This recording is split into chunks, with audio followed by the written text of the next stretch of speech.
ಮಾಜಿ ಡಿಸಿಎಂ ಲಕ್ಷ್ಮಣ ಸವದಿ ಅವರು ಎರಡನೆಯ ಬಾರಿಗೆ ವಿಧಾನ ಪರಿಷತ್ ಸದಸ್ಯರಾಗಿ ಅವಿರೋಧವಾಗಿ ಆಯ್ಕೆಯಾಗಿದ್ದರಿಂದ ಕೆಎಂಎಫ್ ನಿರ್ದೇಶಕರು ಹಾಗೂ ಬಿಜೆಪಿ ಮುಖಂಡರಾದ ಅಪ್ಪಸಾಬ ಅವತಾಡೆ ಹಾಗೂ ಅಥಣಿಯ ಖ್ಯಾತ ಗುತ್ತಿಗೆದಾರರಾದ ನಾನಸಾಬ ಅವತಾಡೆ ಅವರಿಂದ ಡಿಸಿಎಂ ಲಕ್ಷ್ಮಣ ಸವದಿ ಅವರಿಗೆ ಶಾಲು ಹೊದಿಸಿ ಹಾರ ಹಾಕಿ ಸನ್ಮಾನಿಸಿದರು.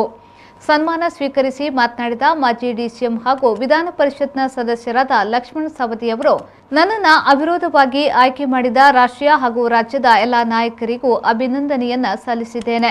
ಮತದಾರರ ಪ್ರಭುಗಳು ರಾಷ್ಟ್ರ ಹಾಗೂ ರಾಜ್ಯ ಸರ್ಕಾರಗಳ ಜನಪರ ಯೋಜನೆಗಳು ಅರ್ಥೈಸಿಕೊಂಡು ಮತದಾರ ಪ್ರಭುಗಳು 2 ಅಭ್ಯರ್ಥಿಗಳನ್ನ ಗೆಲ್ಲಿಸಿಕೊಡ್ತಾರೆ ಎಂಬ ಭರವಸೆ ನನಗಿದೆ ಎಂದು ಹೇಳಿದರು.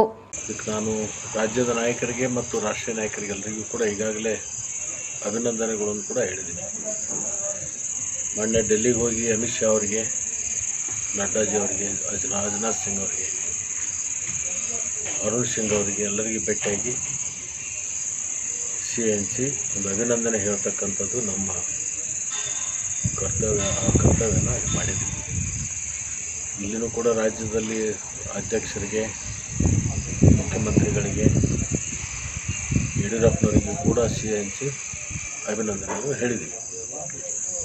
ಸರಿ, ಚುನಾವಣೆ ಬಗ್ಗೆ ಸರ್, ಇವತ್ತು ವಿಧಾನ ಪರಿಷತ್ತಿಗೆ 2 ಸ್ಥಾನಗಳಲ್ಲಿ ಬೆಳಗಾವಿ, ಬಿಜಾಪುರ, ಬಾಗಲಕೋಟೆಯಲ್ಲಿ ಒಂದು ಪದವೀಧರ ಕ್ಷೇತ್ರದಿಂದ ಹನುಮಂತ ನಿರಾಣಿ ಅವರು, ಶಿಕ್ಷಕರ ಕ್ಷೇತ್ರದಿಂದ ಅರುಣ್ ಶಾಪುರ್ ಅವರು 3ನೇ ಬಾರಿಗೆ ಸ್ಪರ್ಧೆ ಮಾಡಿದ್ದಾರೆ. ಹನುಮಂತ ನಿರಾಣಿ ಅವರು 2ನೇ ಬಾರಿಗೆ ಸ್ಪರ್ಧೆ ಮಾಡಿದ್ದಾರೆ.